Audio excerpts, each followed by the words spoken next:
Have you ever had a time where you wished you could turn back the sundial and do things all over again? If so, you're in the same boat as me. I'm Julius, a Roman centurion and a proud member of the Imperial Regiment. I was in charge of all the prisoners on board a cargo ship headed for Rome, which included a troublemaking preacher that you may have heard of by the name of Paul of Tarsus. He seemed to start a riot in every town he went by proclaiming that Jesus, a Jewish rabbi that the Romans had crucified some time ago, he had raised from the dead, and that he was also the Son of God and was to be worshipped instead of Caesar. I found Paul to be a curiosity, to say the least. I just didn't understand why he didn't give up his spiel about Jesus. If he had not appealed his case to Caesar, he would have already been enjoying life again as a free man. Crazy as he was, I found Paul to be a leader and a man of impeccable character.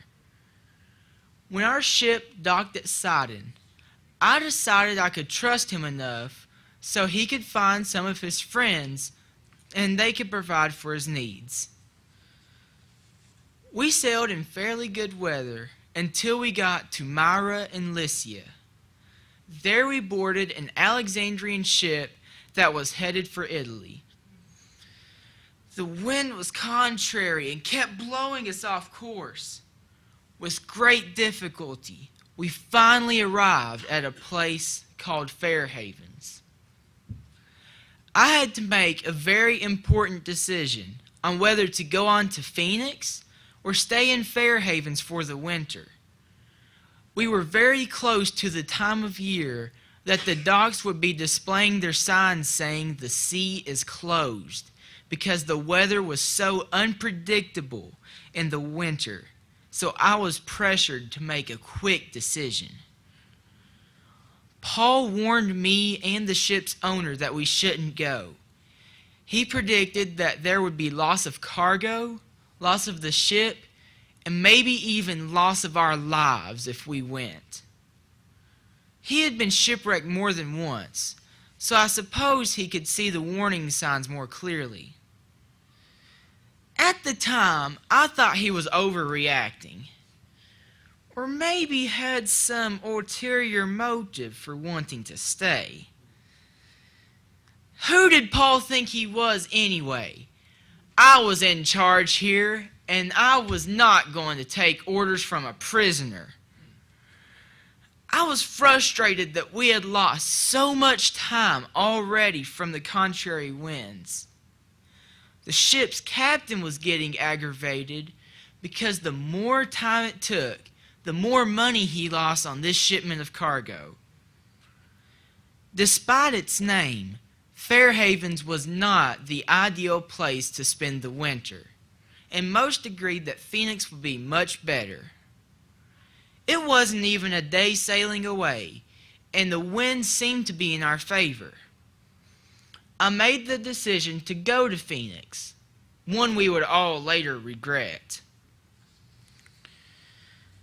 Our ship didn't even make it the few short miles to Phoenix. We soon found ourselves in the worst storm I have ever seen. The terrible wind blew us off course, and we were into open seas. The waves that went over the deck swept anyone off their feet if they weren't harnessed onto something.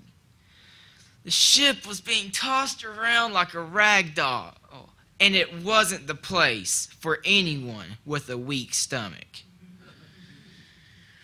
The crew began to throw the cargo overboard in an effort to make the ship lighter and to keep it from wrecking. They began to jump overboard and pull ropes around the ship to keep it from breaking apart as the waves beat violently against it.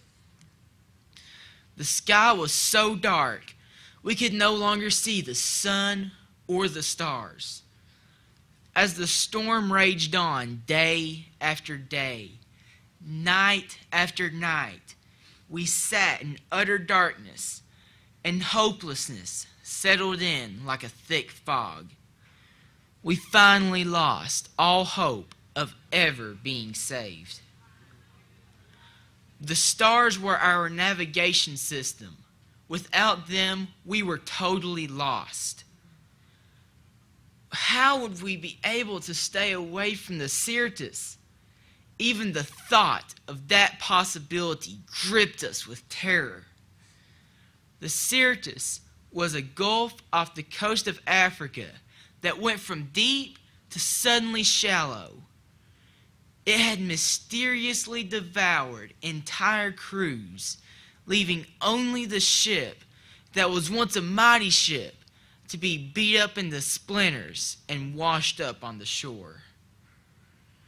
The thought that none might make it out of this storm alive to ever see their children or their pregnant wives again was enough to make even grown men cry. My whole life flashed before my eyes. I realized this storm was nothing compared to the mess I had made out of my life. All of this was my fault. I had made the wrong decision, and there was nothing we could do to escape this calamity. If only I would have known what I know now. If only I could turn back time, I would have listened to Paul.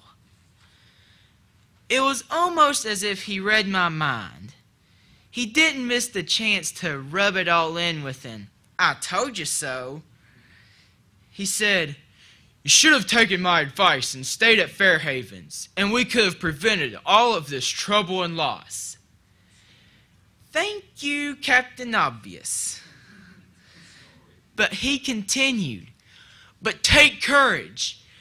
An angel of God came to me last night and told me that everyone on the ship will be saved, though we will run aground on an island." Could this be true? Was there really hope of getting out of this storm alive? What type of game was Paul's God trying to play with us, to leave us no other choice but to trust in Him to get us out of this storm we had gotten ourselves into? After 2 weeks in this terrible storm, we finally sensed we were getting close to land. The measurement of the waters proved our suspicions, so we threw over the anchors to stay in place. Trying to escape, some of the sailors let down a lifeboat, pretending they were letting down more anchors. But Paul warned me, "Unless those men stay on the ship, you will not be saved." I ordered the ropes holding the lifeboat to be cut off and let it drift away. Just before dawn, Paul asked me to speak with the ship again.